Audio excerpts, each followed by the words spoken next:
In a single day, a company lost more value than almost any company in history ever has in one session. Over $400 billion gone in about 6 hours of trading. 9 days earlier, that same company had just pulled off the largest IPO the world has ever seen.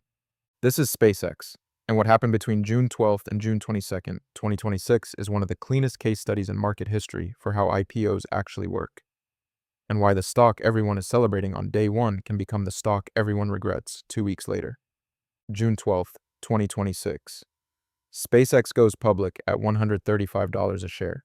It is, by a wide margin, the largest initial public offering ever recorded, nearly 3 times bigger than the previous record holder, Saudi Aramco, back in 2019. The numbers are almost hard to process. SpaceX raised $75 billion in the initial offering. With the underwriter's option to sell additional shares, that climbed to roughly $86 billion. The valuation at the IPO price, approximately $1.8 trillion. Demand was so overwhelming that the stock didn't just hold its IPO price.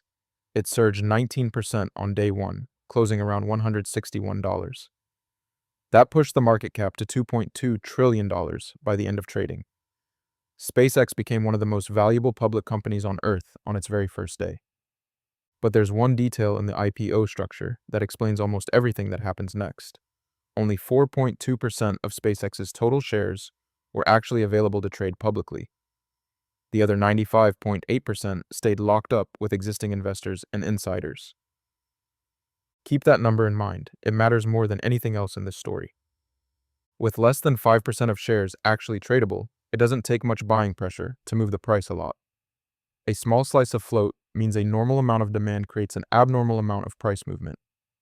And that's exactly what happened.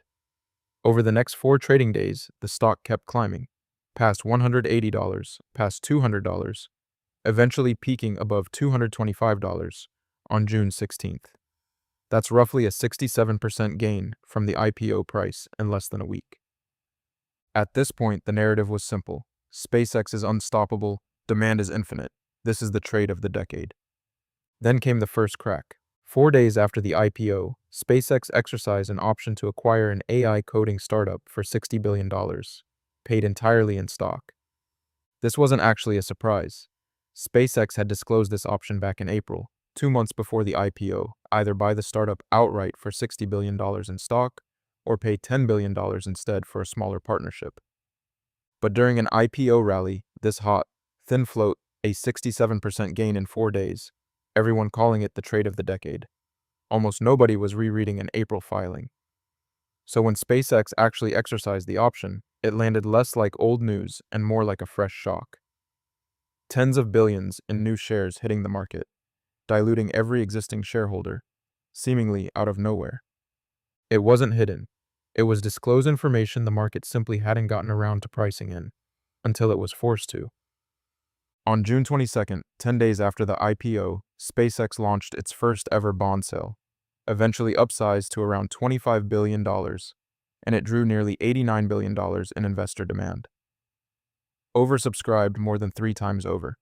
Here's the detail that mattered. The company disclosed that a chunk of those bond proceeds, about $20 billion, would go toward retiring an existing bridge loan tied to XI. In other words, some of that massive IPO cash pile everyone was excited about was already earmarked to pay down existing debt. The headline, "SpaceX has over $100 billion in cash," was technically true and also slightly misleading, because a meaningful slice of it had a destination before it even hit the bank account. Markets don't punish debt, they punish surprises.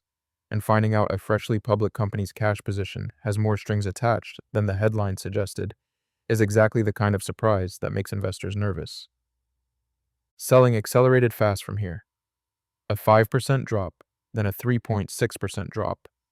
Then, on June 22nd, a 16.4% single-day collapse that closed the stock at $154.60. That one day erased approximately $400.8 billion in market value, the second largest single-day market cap loss for any company in U.S. history.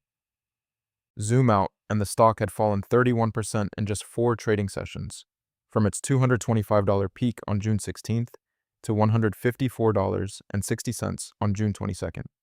A broader tech and AI stock sell-off was happening at the same time, which didn't help. But the SpaceX-specific damage, the dilutive acquisition, the debt disclosure, the thin float unwinding, was doing most of the work. Here's the detail that gets lost in every stock crash's headline.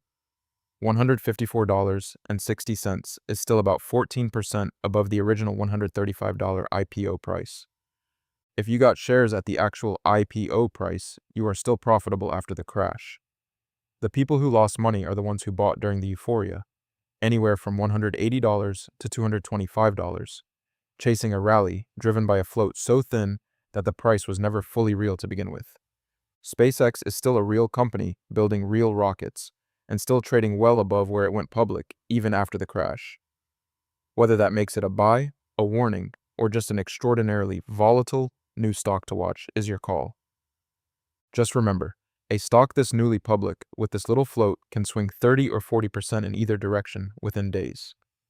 The price you're looking at right now is far from settled. New breakdown every week. Subscribe so you don't miss it.